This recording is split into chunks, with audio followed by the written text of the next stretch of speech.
Politics is not some distant game played by politicians in grand buildings. It is the force that shapes the world we wake up in every morning.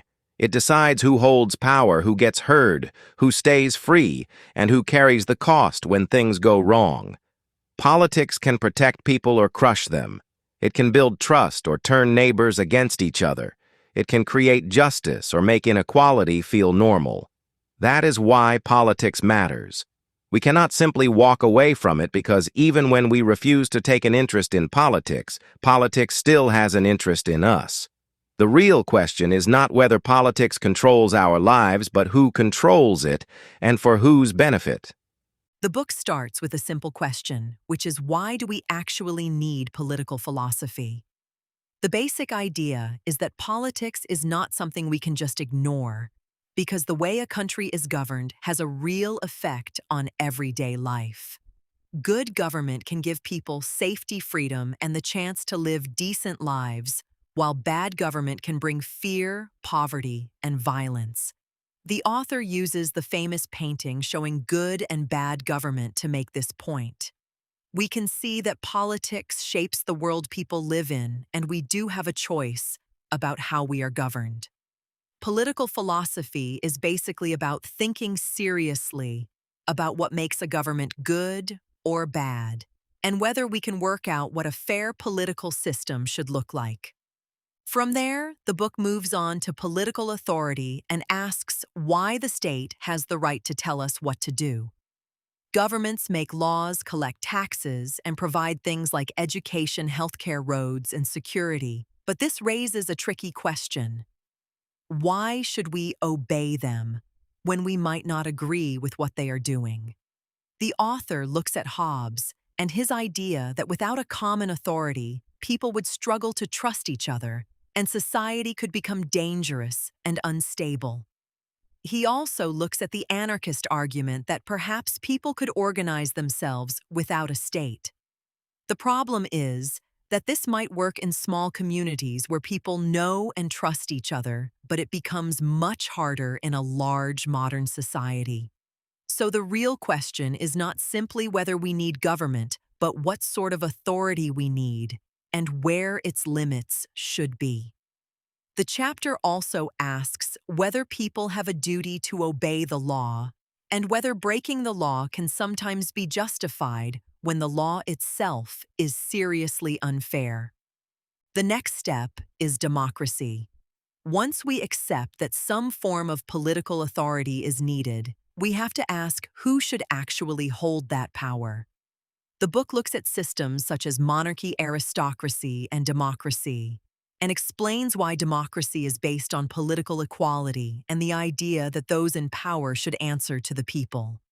But democracy is not presented as some perfect system. The author asks whether ordinary people really know enough to make complicated political decisions, and he looks at the argument that citizens mainly choose their leaders and then judge whether those leaders have done a decent job. At the same time, the book argues that people can take a more active role when they have proper information, enough time, and a chance to discuss political questions properly. So democracy is not just about voting every few years. It is about giving ordinary people a genuine say in how their society is run. Then we get to freedom and the limits of government. The main question here is how much freedom people should have from state interference. The author looks at the liberal idea that there should be a private area of life where the government should not interfere without a very good reason. But freedom itself is more complicated than simply having lots of choices. A person might technically have choices, but still not be genuinely free if addiction pressure or outside control is deciding things for them. The book also discusses John Stuart Mill and the idea that the state should generally allow people to do what they want, unless their actions cause serious harm to others. It also looks at the difference between negative freedom, which means being left alone, and positive freedom, which is about actually having the ability and conditions needed to make real choices. One interesting point is that government does not always reduce freedom. Sometimes it can actually increase it by giving people opportunities they would not otherwise have through things like education, healthcare, or social support. After that, the book turns to justice. The big question becomes how the benefits and burdens of society should be shared. Justice is not simply about treating everyone in exactly the same way. We have to think about equality, merit, and need and decide what people should receive and what they should contribute. The author looks at social justice and asks whether the government should actively influence the distribution of wealth, income, education, healthcare, and opportunities.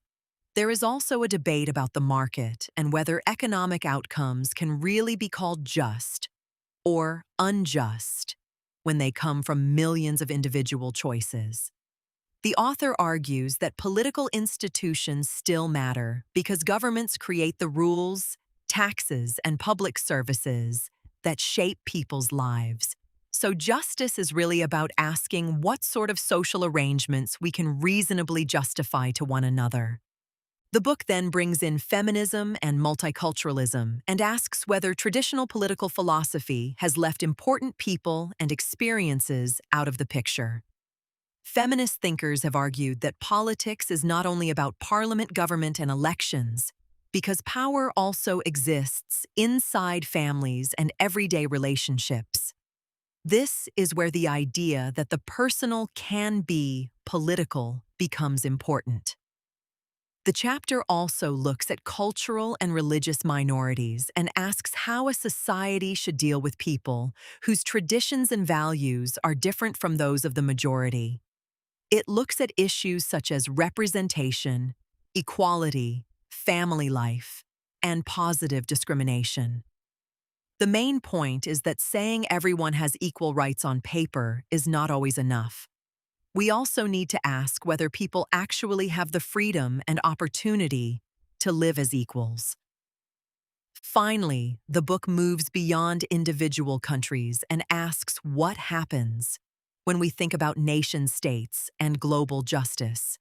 National identity can help democracy because people who feel that they belong to the same political community may be more willing to trust each other and accept political decisions even when they lose.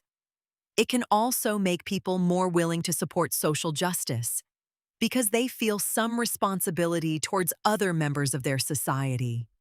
But the modern world creates problems that no country can deal with on its own, such as environmental issues, international trade, human rights, and global inequality. The author looks at cosmopolitanism, which is the idea that we should think of ourselves as citizens of the world rather than only citizens of one country. He does not simply argue that national states should disappear. Instead, he suggests a form of global justice where states remain important but cooperate with each other. This means having fair rules between countries, protecting basic human rights everywhere, and allowing political communities to have the right to decide their own future. So when you look at the whole book, it is basically one long journey. It starts by asking why politics matters, then asks why we need political authority and who should control it. From there, it asks how far government should be allowed to interfere with our freedom and how society should distribute wealth, opportunities, and responsibilities. Then it asks whether these ideas of freedom, equality, and justice really work for women and cultural minorities before finally taking the whole argument beyond national borders and asking whether justice should extend to people across the world. In the end, the book is really about one big question, which is how we can live together in a way that is free, fair, and politically just.